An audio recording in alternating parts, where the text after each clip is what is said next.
Nalagarh pensioner एवं senior citizen association की आज मासिक बैठक यहाँ पर आयोजित की गई।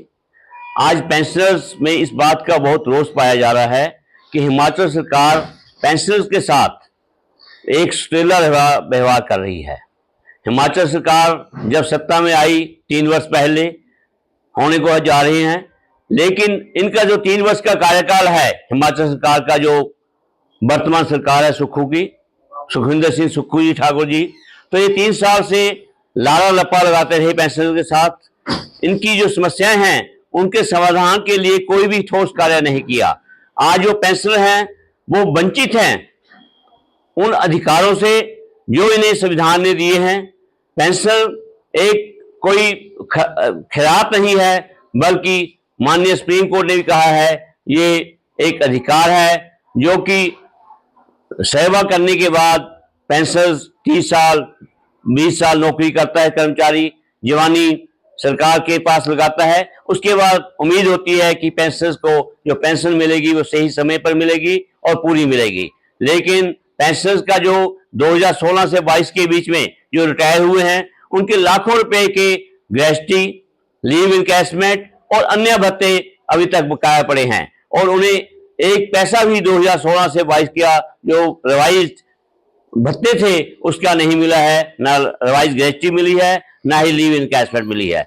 इसी तरह से जो पेंशनर्स दूसरे हैं जो 2015 के बाद रिटायर हुए, उनके भी जो हैं काफी ड्यूज अभी तक पेंडिंग पड़े हैं। तो इस तरह से पेंशनर्स का लाखों रुपया क्या करोड़ों रुपया जो हिमाचल सरकार कई वर्षों से दबा कर बैठी है। परंतु इसके साथ साथ अभी 16% डीए जो कि पेंशन को मिलना चाहिए था, इसमें ड्यू हो चुका है, वो भी अभी तक नहीं दिया है। सेंट्रल गवर्नमेंट ने 3% घोषित किया और 13% पहले दिया, अब 16% है जो कि पेंशन को डीए मिलना है। अभी मई महीना में बजट में प्रावधान रखा गया कि 3% जो है 15 मई के बाद अनाउंस कर दिया जाएगा, लेकिन सरकार ऐसी सरकार निकली हिमाचल में, कांग्रेस की वर्तमान सरकार, कि इन्होंने जो बोला था उसके ऊपर भी खरी नहीं उतरी है। 3% की घोषणा अभी तक नहीं हुई है। तो हमें उम्मीद है कि दिवाली आने वाली है तो दिवाली के समय कोई ये पेंशनर्स को जो है डीए की किस्त अदा करेगी और जो ड्यूज पड़े हैं वो एक मुश्त देगी। अभी तक मेडिकल भत्ते जो हैं, बिल जो हैं, वो हमारे पेंशनर्स के बकाया पड़े हुए हैं। हमारे पेंशनर्स इस बात में कि वो वृद्ध अवस्था में हैं कि उन्हें मेडिकल जो है सही समय में रिइंबर्समेंट हो जाएगा, लाखों रुपया पेंडिंग पड़ा है, लेकिन कई पेंशनर्स तो हमारे सड़क भी सधा चुके हैं। हमारे पेंशनर इस आशा में कि उन्हें सही समय में भत्ते मिलेंगे, मेडिकल बिल मिलेंगे, लेकिन उनकी जो आशा है वो भी निराशा में बदल चुकी है।